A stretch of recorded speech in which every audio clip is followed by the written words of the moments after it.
What's up, everybody? It's the Alex Leak and Friends NFL podcast, back for another week. I'm your host, Alex Leak. We got Dustin back on the show. Dustin, good to have you on. Yeah, thank you for having me.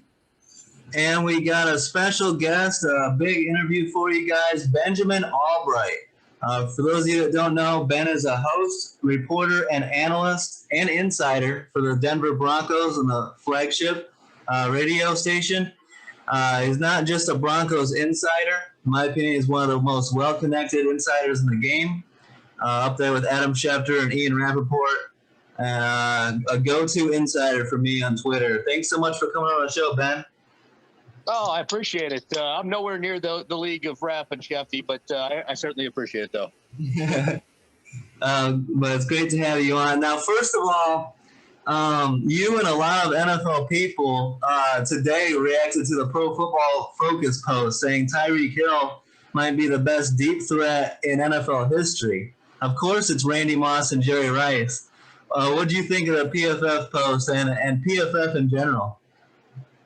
Pro Football Focus has value, and there are good people there, and they do good work in terms of collating data and getting things together that perhaps we otherwise wouldn't be able to get together without them. I think that they provide a valuable resource. I just think that people who use them as the be all end all, that's a problem. I think that they're a tool in the toolkit and not, the finality. And then as far as the post today goes, I mean, that was obviously written by someone who's probably 20 years old and wasn't alive when when some of the greatest to do it were doing it. I mean, to be honest with you, I'm not sure that Tyreek Hill is a better deep threat than Deshaun Jackson, or if you want to go back further, Henry Ellard was averaging 19.5 per reception when he was 36 years old with Gus Frerotte throwing him the football. So, and when you have Pat Mahomes throwing you the football and you got talent around you like Tony Gonzalez, the teams have to account for, it gives you a lot more one-on-one matchups. And so, I think that guys like Megatron, Moss, there are all kinds of guys. I mean, Randy Moss's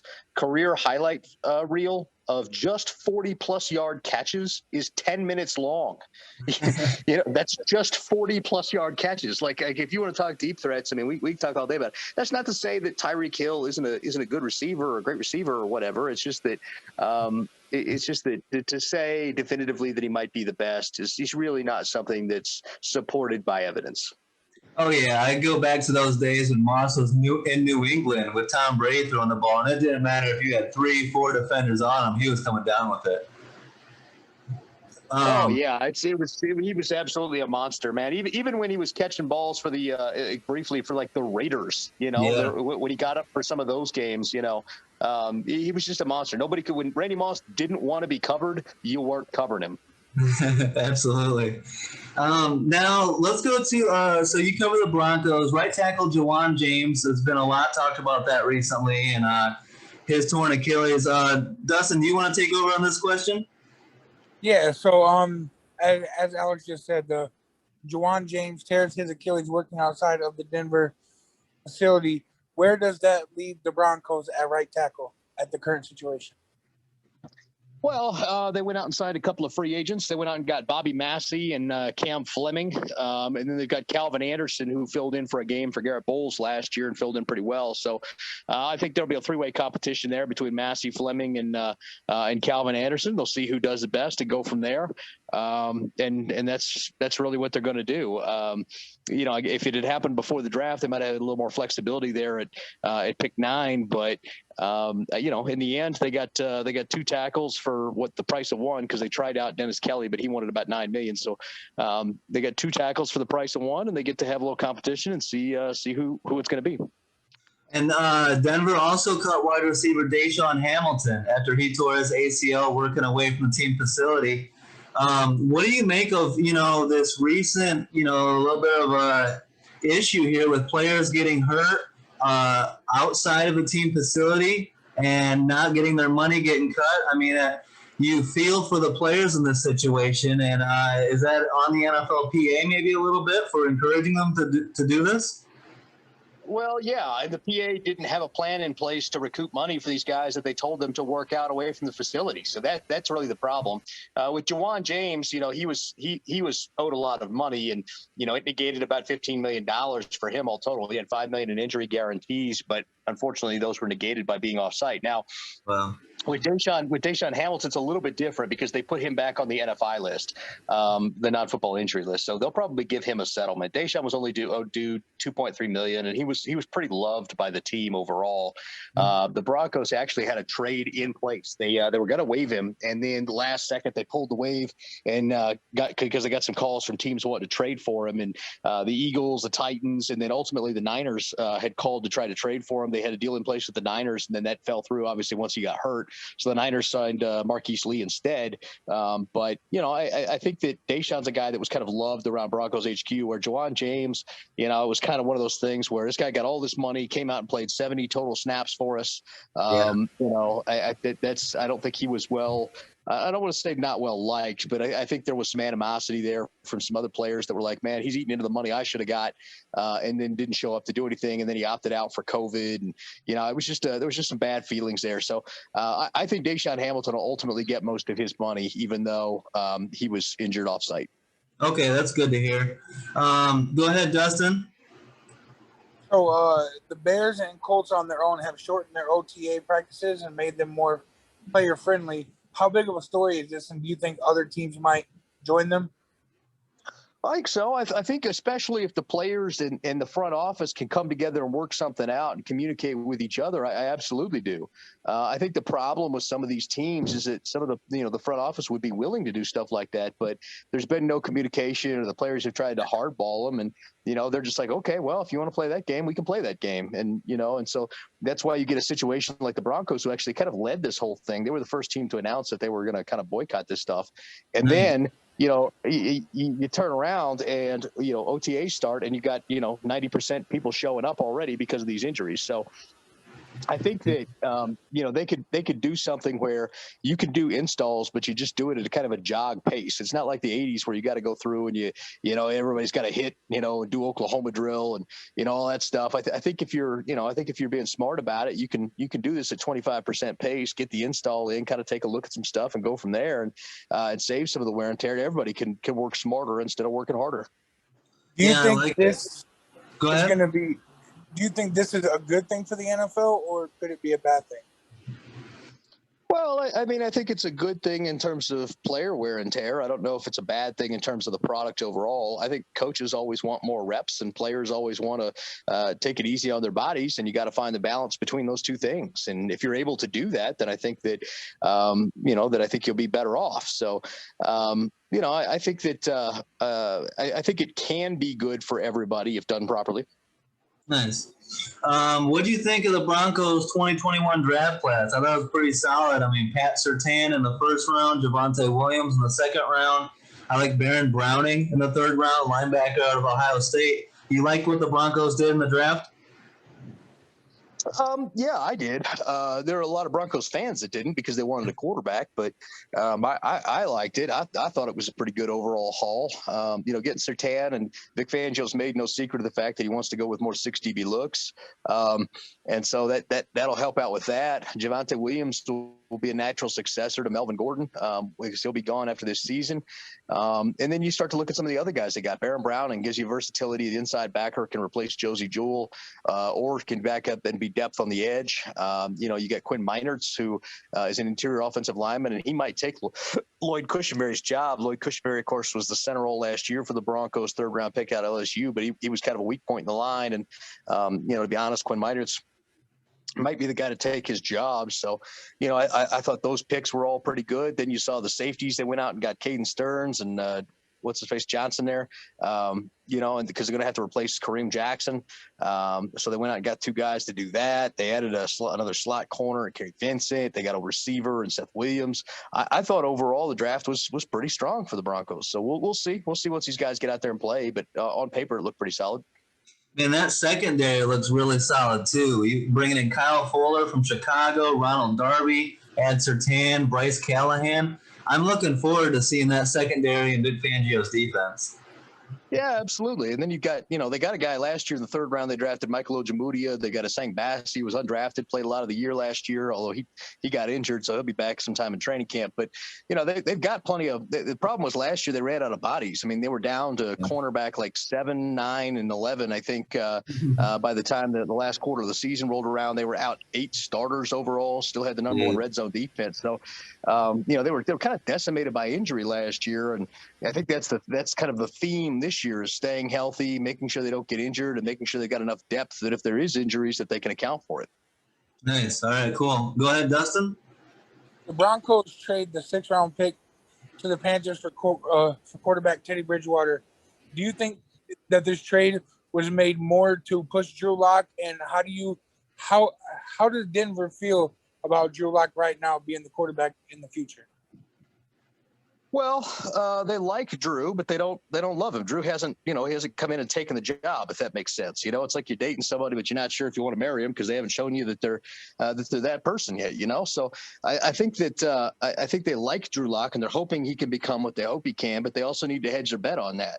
And last year they didn't do that. Last year they just brought in Jeff Driscoll, who was a guy that Cincinnati had converted to wide receiver, and kind of brought him in to be the backup. And he's not pushing anybody. So I think it's a combination of things. The Teddy is there to their theme with George Payton having taken over as general manager is basically to try to create competition at every position and may the best man win. And yeah, Drew's got better tools than Teddy, but he's been inconsistent. He turns the football over a little bit. So they're hoping that Teddy will push Drew and that Drew will take a Josh Allen-like leap. And if he doesn't, well, then Teddy Bridgewater is going to be there to be kind of the steady Eddie guiding hand, and they'll reassess at the end of the year. Nice. Speaking of George Payton, rookie GM, what are your thoughts on him? I mean, so far in his first offseason, how do you think he's doing? I think he's doing really well. I think he's had a couple of challenges thrown at him, and he's addressed it really well. John Elway was the general manager, was kind of known as a cheap guy who wasn't going to pay players. So George Payton comes out the gate swinging, signs Justin Simmons, Shelby Harris, re-signs both of them, picks up Von Miller's option, makes a commitment to that locker room that, hey, if you play well, we'll reward you. And so right off the bat, established a little bit of a different culture there. I thought the draft, we already touched on that. I thought that was pretty good. Free agency, they didn't really go out and overspend. They got Kareem Jackson back at 1 year, $5 million. They got Fuller at 1 year, $9 million. The only big money contract they doled out was to Darby. And then you picked up Mike Boone to replace Phil Lindsay. And so I think overall, in terms of free agency, the only other things that they did was the right tackle stuff after James went down. So that's Bobby Massey and Cam Fleming. And, you look at those numbers and what they spent and the fact that they're still third in the NFL at available cap space, I think that's doing pretty well. Yeah, that's a good point. Go ahead, Dustin. On the day of the draft, Adam Schefter dropped the biggest story in the NFL, saying that Aaron Rodgers wants out of Green Bay, and the Broncos have been named a favorite team for Aaron Rodgers and a likely trade. If he forces his way out of Green Bay, do you think he would be a good fit? I think Aaron Rodgers is a good fit wherever he goes. And if he's not a good fit, then you need to change up what you're doing because that's a Hall of Fame quarterback. I think he would be a good fit in Denver. I know that Denver is his preferred destination if he were to leave Green Bay. I don't know that necessarily he's going to leave Green Bay. It would be interesting to see how they worked out the compensation so the Broncos don't put themselves in a bind. But I think that I think he would definitely be a good fit, and I think that the team would instantly become a contender in that type of scenario. The question is whether or not you got a first year GM who wants to give up all his first rounders to do that, and that's a tough call. How healthy is he going to be? How big is your window? How are you going to replace him when, he ultimately does retire? So, I think that becomes, those questions become relevant, and Green Bay hasn't shown that they're going to trade Aaron Rodgers yet. So for the Broncos, they feel like they could put together a competitive offer. They feel like he would come. It's just a question of whether or not they're actually going to be able to make that happen. Now, I'm a Bears fan, and I've been keeping an eye on this very closely because Green Bay's had Hall of Fame quarterback talent, my whole life pretty much. What do you think the chances are? Do you think, you're one of the most well-connected guys in the game. Do you think Aaron Rodgers does get traded? What do you think's going on there in Green Bay at this moment? Well, Let's probably two different questions. So let's do it this way. First off, Okay. do I think that Green Bay moves on from Aaron Rodgers? I'm going to say 60-40 no. Okay. Then do I think that Aaron Rodgers gets traded to the Denver Broncos if they do move on? And I'll say 80-20 yes, if they do move on. I really do think it would be Denver. I know some other teams have been mentioned, Las Vegas, but that doesn't make any sense. For several reasons. Carolina, that's possible, but I don't know that Green Bay would want to trade in the division. And you know, you go down the list from there. So, and then most of the other teams just don't have the available cap space to be able to absorb all that and make it work. So I think, you know, and to be honest with you, Vegas really doesn't. They've only got $5 million available space right now. So I think that, I think overall Denver makes the most sense. So I think 60-40, he doesn't get moved, but 80-20, if he does get moved, it is to Denver. Wow, that's cool. Good insight there. Now, let's see. The 49ers surprised a lot of people. There was a lot of talk about Matt Jones and taking quarterback Trey Lance, number 3 overall. In my opinion, the Niners are a very quarterback-friendly offense, and it fits Trey Lance's skill set very well. And he's got a very high upside. So I think the Shanahan and Niners offense is a great fit for him. Do you like the Niners pick of Trey Lance?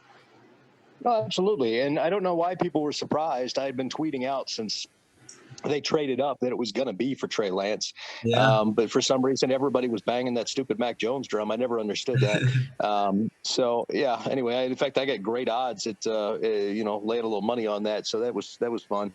Nice. He's a great fit for it. And the situation that they have right now is conducive to that. You know, Jimmy Garoppolo is going to get a full year to kind of show everybody who he is and whoever his next team is, what he is. While Trey Lance learns, picks up the playbook, has a kind of Pat Mahomes situation there, you know, kind of where they went from Alex Smith to Pat Mahomes. He'll get that kind of situation to kind of sit there and learn, absorb the playbook and all that. No pressure right out the gate, and learn what it's like to be a quarterback before he's got to come out there and be one of the pros, because it's a different lifestyle, you know. And so I think, you know, I think it's good for everybody, and especially a guy like Trey Lance, who I think he's got 700, 800 snaps total since junior high. So, Yeah. you know, that's rough, especially when you look at guys like Pat Mahomes coming out who had like 12,000 snaps. You know, at that point, it's going to be a little rough around the edges. And Trey's one of the smartest guys out there, though. So I think that I think when all's said and done, he can be something great. It's just a question of him getting there. Okay, nice. Go ahead, Dustin. Tackle Penei falls to number 7 to the Detroit Lions. Were you surprised that he fell that far? And in my opinion, I think it's a great pick for Detroit. Do you? I think it's a great pick for Detroit. I was not surprised. He could have fallen further. I know he was not the number 1 tackle on everyone's board. Some people had Rashawn Slater there. Yeah. You know, so there were scenarios where Slater might have gone, depending on who had fallen, that Slater might have even gone down as far as like where the Chargers were. Sewell might have gone down to where the Chargers were. So, you know, it's a great pick. I think he's a better. I think he's a good tackle. I think that he's a little bit more of a project than people think. And certainly the league felt that way.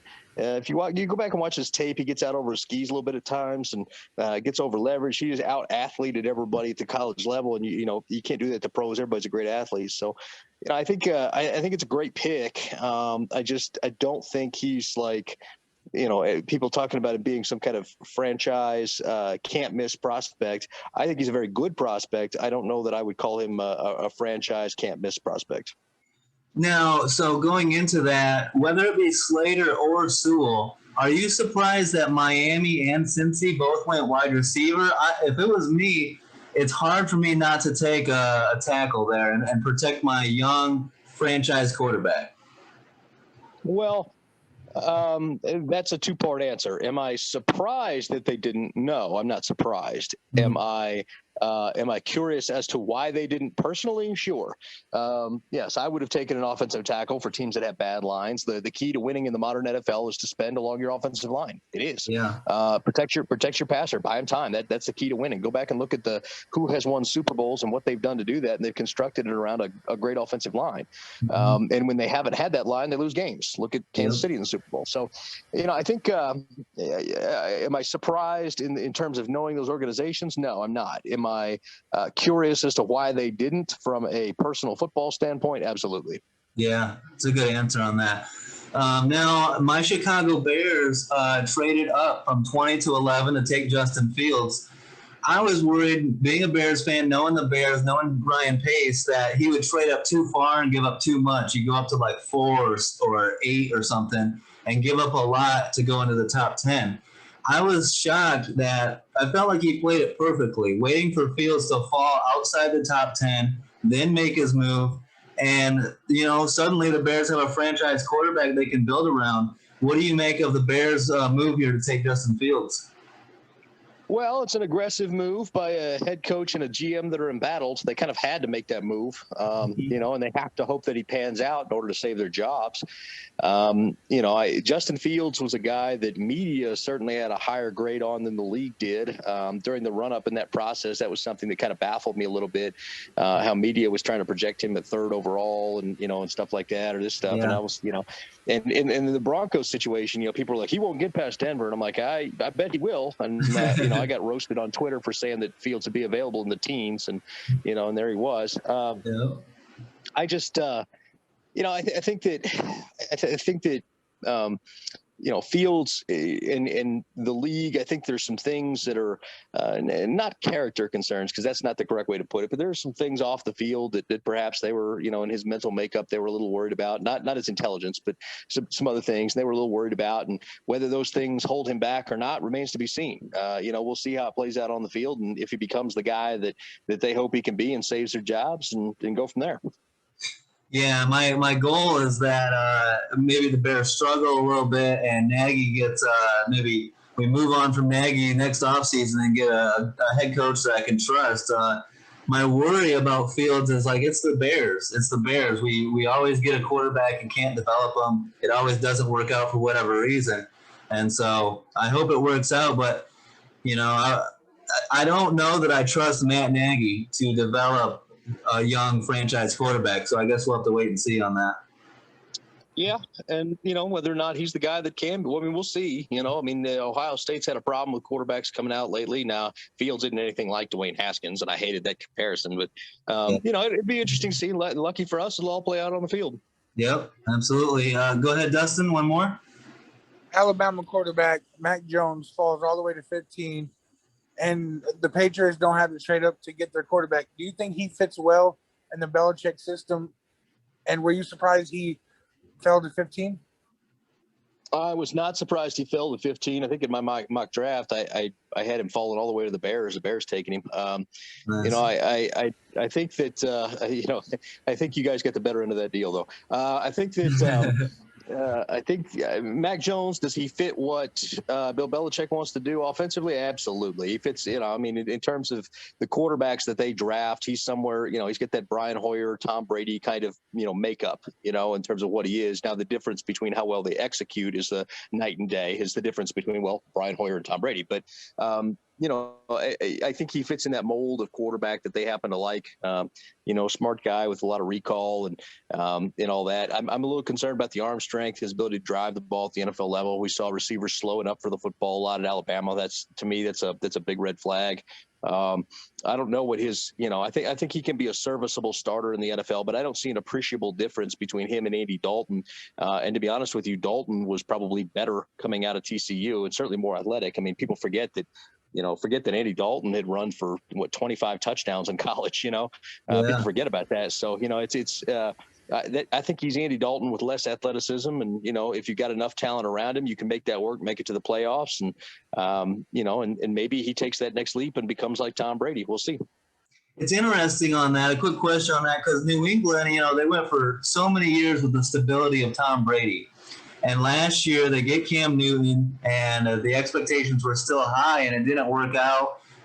Cam had a rough year. I think it surprised me and a decent amount of people that they brought Cam back again this offseason. Now they get Mac Jones. If what you're saying is true, New England could have some quarterback issues coming up, in their future if Mac Jones doesn't develop properly and Cam's not the guy. We could be seeing the Patriots struggle a little bit at that position. Do you think that could happen? Oh, maybe. I'm more inclined to see Bill Belichick be the first person to really try a two-quarterback system where Mac Jones is the quarterback between the 20s and Cam Newton is kind of the red zone quarterback, giving you the dimension with his legs. It saves wear and tear on Cam, and it allows you to have a better pure passer between the 20s, and then it mixes up what teams have to do inside the red zone. You're thinking one thing, and then you got to do another. So I'm more inclined to think that Bill Belichick does something crazy and outside the box and goes with maybe a two-quarterback system, throws everybody off than them having problems. That'd be awesome. I'd sign up for that for sure. Well, thanks. Thanks so much, Ben. That was awesome. I mean, it was great to have you on. We really appreciate it, and we hope to have you on again down the road. So thanks. It means a lot. Yeah, absolutely, guys. Anytime. Yep. All right. Appreciate the support, guys. Don't forget to like, subscribe, leave a comment, and have a good one. Peace out.